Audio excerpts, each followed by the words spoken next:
اگر کسی نے یوں کہا خدا گواہ ہے کہ خدا کو گواہ کر کے کہتا ہوں یا خدا کو حاضر ناظر کہہ کر یہ بات کرتا ہوں تو یہ قسم ہو گئی ہے، یہ قسم ہوگی ہے۔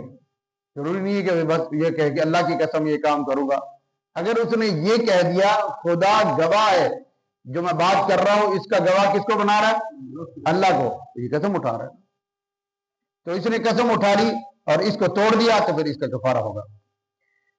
اگر اس نے قسم یوں کھائی کہ انشاءاللہ کا ساتھ لفظ کہہ دیا، مثلا اس نے کہا خدا کی قسم فلاں کام انشاءاللہ نہ کروں گا، تو یہ قسم نہیں ہوگی۔ انشاءاللہ کا مطلب کیا ہوتا ہے؟ اگر اللہ چاہے گا۔ پتہ نہیں اللہ نے چاہا ہے کہ نہیں چاہا، تجھے کیسے پتہ چلا؟ اب اس کی قسم نہیں بنتی ہے، یہ قسم نہیں ہے۔ جو بات ہو چکی ہے گزشتہ، اس پر جھوٹی قسم کھانا بہت بڑا گناہ ہے۔ جیسا کسی نے نماز نہیں پڑھی اور کسی نے پوچھا تو کہہ دیا خدا کی قسم میں نماز پڑھ چکا ہوں، تو ایسی جھوٹی قسم کا گزشتہ کے متعلق کوئی کفارہ نہیں، باقی بڑا گناہ بہت ہے، سوائے توبہ اور استغفار کے اس کا علاج اور کوئی نہیں ہے۔ اگر کسی نے ایسی بات پر قسم کھائی جو ابھی ہوئی نہیں بلکہ آئندہ ہوگی، جیسے کوئی کہہ کہ خدا کی قسم آج میرا بھائی آئے گا، پھر وہ نہیں آیا تو اس پر کفارہ دینا پڑے گا۔ بھائی کی قسم کھائی کہ اللہ کی قسم وہ آئے گا لیکن وہ آیا نہیں۔ بھائی پر اور بھی کوئی چیز قیاس کر سکتے ہیں، گاڑی کی بھی قیاس کر سکتے ہیں، جانور کا بھی قیاس کرتے ہیں، ماں باپ کا بھی قیاس کر سکتے ہیں۔ یعنی اس نے ایسا کہہ دیا کہ اللہ کی قسم گاڑی آئے گی لیکن وہ گاڑی نہیں آئی، لیکن وہ قسم ہو گئی ہے۔ کسی نے یہ کہا کہ میں اپنے ماں باپ سے کبھی نہیں ملوں گا، قسم اٹھا کر، خدا کی قسم فلانے کی چیز چرا لاؤں گا، تو ایسی قسم کا توڑ دینا واجب ہے، توڑ کر کفارہ دے دے، نہیں توڑے گا تو گناہ گار ہوگا۔ یہ کتنی بڑی غلط بات ہے۔ بعض لوگ کہہ دیتے ہیں غصے میں آ کر، لڑائی میں آ کر، اللہ کی قسم میں کبھی تیرا منہ ہی نہیں دیکھوں گا، میں تیری میت پہ ہاتھ ہی نہیں لگاؤں گا، میں تیرا جنازہ نہیں پڑھوں گا، میں تیری شکل نہیں دیکھوں گا۔ یہ قسمیں درست نہیں ہوا کرتی۔ اگر اٹھا لی ہے تو اس کا توڑ کر کفارہ ادا کرنا ضروری ہے، کفارہ جو بتا دیا گیا۔ کسی نے قسم کھائی کہ میں فلاں چیز نہیں کھاؤں گا، پھر وہ بھولے سے کھا لی، یا کسی نے زبردستی اس کے منہ کو کھول کر اس کے منہ کے اندر ڈال ہوئی، پھر بھی قسم ہوگی، تو اس کا توڑ دینا، یہ قسم ٹوٹ گئی ہے، اس کا کفارہ ادا کرنا۔ کسی نے قسم غصے کے اندر کھا لی کہ فلاں کو پیسے نہیں دوں گا، پھر اس کو پیسے روپے دے دیا، تو یہ قسم ٹوٹ گئی ہے، اس کا کفارہ دینا ہوگا۔ قسم توڑنے کے بعد لازم ہے کہ قسم توڑنے سے پہلے کفارہ ادا نہیں کرے گا۔ قسم ٹوٹے گی تو کفارہ ادا ہوگا، نہیں ٹوٹی تو اس کا کفارہ نہیں ہے۔ کفارہ جو ہوتا ہے یہ فقراء اور مساکین کو کھانا دینے میں اختیار ہے، خواہ وہ 10 آدمیوں کو دونوں وقت بٹھا کر پیٹ بھر کر کھانا کھلاوے، یا ایک آدمی کو ہی 10 دن تک مسلسل کھانا کھلائے، لیکن کوئی محتاج مسکین کم سن نابالغ نہ ہو، اور نہ کوئی فقیر پیٹ بھرا ہوا ہو بلکہ بھوکا ہو۔ اسی طرح ہر مسکین کو بجائے کھانا کھلانے کے صدقہ فطر کے برابر یعنی 2 کلو گندم احتیاط کے ساتھ وہ ادا کر دے، یا اس کی قیمت ادا کر دے، تو کفارہ ادا ہو جائے گا۔ کفارے میں انہی مساکین کو کپڑا یا کھانا دینا درست ہے جن کو زکوٰۃ دینا درست ہوتی ہے۔ کسی کے ذمے اگر کئی کفارے قسموں کے جمع ہو جائیں تو ہر ایک کا علیحدہ علیحدہ کفارہ دینا ہوگا۔ اگر زندگی میں نہ دے سکے تو اپنی اولاد کو اس بات کی وصیت کر کے جائے کہ میں نے اتنی قسمیں توڑی تھی، ان کا کفارہ ادا کر دینا، یہ اولاد کے ذمے ہے۔ لیکن ہم ان چیزوں کا خیال نہیں کرتے، اپنی اولاد کو وصیتیں نہیں کرتے، اپنی بڑوں کو وصیتیں نہیں کرتے۔ یہ وصیتیں آخری وقت میں کرنی چاہیے، بتانا چاہیے کہ میں نے فلاں سے پیسے لیے، فلاں کے پیسے دینے ہیں، اتنی نمازیں میری چھوٹ گئی، ان کا فدیہ ادا کر دینا، اتنے روزے میرے چھوٹ گئے، ان کا فدیہ ادا کر دینا، اتنی قسمیں میں نے توڑی، ان کا فدیہ ادا کرنا، یہ بہت ضروری ہے۔ یہ مرنے سے پہلے وصیت اپنی اولاد کو کر دینی چاہیے۔ بعض لوگوں کی بڑی اچھی عادت ہے، وہ ایک ڈائری بنا لیتے ہیں، اس ڈائریوں پر لکھ لیتے ہیں کہ میں نے فلاں بندے کے اتنے پیسے دینے ہیں، فلاں بندے سے اتنے پیسے لینے ہیں، تحریر نامے تک لکھے ہوتے ہیں جو کسی جگہ پر محفوظ کر لیے جاتے ہیں۔ یہ کر لیا جائے تو بہت اچھا ہے، مرنے کے بعد اس پر بوجھ نہیں رہتا۔ اولاد بڑے احسن طریقے سے، اچھی اولاد، فرما بردار اولاد اپنے والدان کے سر سے یہ قرض اتار دیتی ہے اور اتارنا چاہیے۔ یہ ہے وفاداری والدین کے ساتھ۔ ساری زندگی ماں باپ کو کبھی پوچھا نہیں، کبھی کھانا نہیں پوچھا، کبھی دوائی نہیں پوچھی، کبھی پانی نہیں پوچھا، کبھی دبایا نہیں، کبھی حال حوال نہیں کیا۔ جب وہ مرتا ہے تو مرتے ہی کلوں کو ختم دلانے کے لیے دے کے چڑھا دیتا ہے۔ یہ وفاداری نہیں، یہ وفاداری نہیں ہے۔ مرنے کے بعد اس کا خیال کیا تو کیا کیا؟ مزہ تو یہ ہے اس کا زندگی میں اس کا خیال کر۔ ہم مرنے کے بعد سوچتے ہیں یار یہ کر لیتا تو اچھا تھا، یہ کر لیتا۔ اب تیرے ماں موجود ہیں والدین، اب ان کو ڈانٹتا بھی ہے، اب جھڑکتا بھی ہے، دوائی کے لیے وہ ترس رہے ہیں، کھانے کے لیے وہ ترس رہے ہیں، اپنی پسند کا کھانا نہیں وہ کھا سکتے، اپنی پسند کا وہ پہن نہیں سکتے، تو تیری اولاد بننے کا فائدہ کیا؟ کون سی وفاداری ہے تیرے بندے؟ وفاداری اپنے اندر پیدا کر، اور تجھے اس بات کا علم ہونا چاہیے کل کا تمہیں بھی معاف کرنا ہے، اور تیری اولاد بھی تیرے ساتھ یوں ہی کرے گی جیسے تو کر رہا ہے۔ تو اس لیے والدین کو اپنی زندگی کے اندر ان سے دعائیں لو، جنت واجب کرو اپنے اوپر۔ جس شخص کے والدین اس سے ناراض دنیا سے گئے وہ جنت میں نہیں جا سکتا، یہ ذہن میں رکھے۔ یہ کبیرہ گناہوں میں سے ایک گناہ ہے جو بغیر توبہ کے معاف نہیں ہوتا۔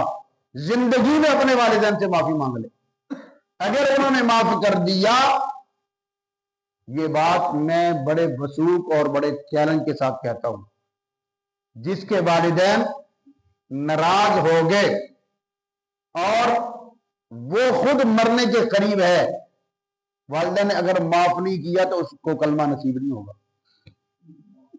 جس کو کلمہ نصیب نہیں ہوگا وہ جنت میں نہیں جائے۔ میں اور آپ ہماری حیثیت ہی کیا ہے؟ ایک صحابی رسول آخری وقت میں تڑپ رہے تھے، نوجوان تھے، ان کی جان نہیں نکل رہی تھی۔ رسول کریم صلی اللہ علیہ وسلم کو پتہ چلا، آپ خود تشریف لے گئے۔ آپ عیادت کے لیے جایا کرتے تھے، جب کوئی بیمار ہوتا تو بیمار پرسی کے لیے آپ خود تشریف لے جاتے تھے۔ پوچھا اس کی والدہ زندہ ہے؟ صحابہ نے فرمایا، عرض کی یا رسول اللہ جی زندہ ہے، بلاؤ۔ والدہ کو بلایا گیا، پوچھا کہ آپ اپنے بیٹے سے ناراض ہیں؟ والدہ نے کہا جی یا رسول اللہ میں اس سے ناراض ہوں، اس نے مجھے بڑا ستایا ہے، میں نے بڑی تکلیف سے اس کو پالا ہے، بڑی محنت کے ساتھ پالا ہے، اور اس نے مجھے اتنا ستایا ہے کہ میرا دل نہیں چاہتا اس کو معاف کروں۔ حضور نے فرمایا کر دو معاف۔ پھر کہا معاف کر دو۔ جب اس نے کہا یا رسول اللہ نہیں، میں نہیں معاف کرتی اس کو، کتنا ستایا ہوگا۔ وہ صحابی ہے، صحابی، عام بندہ نہیں، جس کے بارے میں اللہ نے کہا کہ میں ان سے راضی یا مجھ سے راضی۔ یہ صحابی ہے، جان نہیں نکل رہی، یہ زندہ واقعہ ہے، جناب رسول اللہ صلی اللہ علیہ وسلم کی زندگی کا واقعہ ہے، جان نہیں نکل رہی۔ حضور نے فرمایا کہ لکڑیاں لاؤ، لکڑیاں لا کر اس کو جلا کر، آگ جلا کر اس کو اس کے اندر پھینکا جائے، زندہ ہی اس کو اٹھا کر زندہ ہی آگ کے اندر جلا دیا جائے۔ جب لکڑیاں لائی گئی، ان کو آگ لگائی، جب اٹھا کر پھینکنے لگے تو ماں کی ممتا جاگ پڑی، یا رسول اللہ میرے سامنے میرے بچے کو آپ جلائیں گے، میں کیسے برداشت کروں؟ ماں تو پھر بھی ماں ہوتی ہے۔ کہا یا رسول اللہ میں نے معاف کر دیا۔ اللہ اکبر۔ جیسے ہی ماں نے یوں کہا میں نے معاف کر دیا، فوراً اس کی زبان پر کلمہ جاری ہوا، کلمہ پڑھا اور اللہ کے سپرد ہو گیا۔ یہ صحابی رسول کے ساتھ واقعہ ہے۔ میرے سے رب نے وعدہ نہیں کیا میں تجھ سے راضی، میں نے حضور کو دیکھا نہیں، میں نے قرآن اترتا نہیں دیکھا، میں اپنے بارے میں کیسے کہہ سکوں گا میں بخشا ہوں؟ اور میں ماں باپ کو ستاتا ہوں، تکلیف دیتا ہوں، ٹوکتا ہوں، نوک ٹوک کرتا ہوں، تمہیں کیا پتا ہے جدید دور ہے، تم پرانی باتیں کرتے ہو، یہی نہیں کہتے؟ اور چھڈو باجی ہماری چھڈو، یہ پرانی گلاں چھڑ دو ہن، یہ نئے دور کی باتیں ہیں، نیا معاشرہ، نئی ہر چیز میں جدت آ گئی، آپ پرانی باتیں کرتے رہتے ہو۔ یہ بھی والدین کی توہین ہے، والدین کی یہ نافرمانی ہے اس سے بھی خیال کرنا چاہیے. ماں باپ نے کہہ دیا ہے عمل کر دو, چاہے نقصان ہی کیوں نہ ہو جائے. اللہ نے اس میں خیر رکھی ہے, اللہ نے اس میں خیر رکھی ہے. ماں باپ کے ساتھ اچھا سلوک کرنا یہ ہماری شریعت کا حکم ہے, اللہ کا باقاعدہ حکم ہے. جہاں اللہ نے کہا ہے کہ اللہ کی عبادت کرو, جہاں اللہ نے کہا ہے کہ اللہ کے ساتھ کسی کو شریک نہ ٹھہراؤ, وہاں پر اللہ نے ساتھ یہ بھی کہا ہے وَبِالْوَالِدَيْنِ احسانا, والدین کے ساتھ اچھا سلوک کرو, والدین کے ساتھ اچھا برتاؤ کرو. آپ بعد میں کھاؤ, ماں باپ کو پہلے کھلاؤ. آپ بعد میں پہنو, والدین کو پہلے پہناؤ. آپ اپنی دوائی بعد میں لو, ماں باپ کو پہلے پوچھو. ماں جی کوئی تکلیف, ماں والد صاحب کو کہو والد صاحب کوئی تکلیف کو پریشانی پرابلم تو نہیں ہے. یہ ہے اچھی اولاد کی تربیت اور اچھی اولاد کے اوصاف اور خوبی. اسی طریقے پر غلامیہ باندھی کا اس وقت اکثر بیشتر ہمارے علاقے میں ایسا نہیں ہے, غلام اور لونڈی کا تصور ہمارے ہاں نہیں ہے. تو لہٰذا اس کے متبادل جو چیزیں بتائی ہیں, اللہ تعالیٰ سے دعا ہے اللہ احکم اللہ ہم سب کو یہ تمام جو کام ہمیں پڑھے ہیں, سنے ہیں, سمجھے, اس پر صدق دل سے ایمان لانے کی بھی اور اس پر عمل کرنے کی بھی توفیق نصیب فرمائے, اور لغو باتوں سے ہمیں سب کو بچنے کی توفیق نصیب فرمائے. وآخر دعوانا ان الحمد للہ رب العالمین.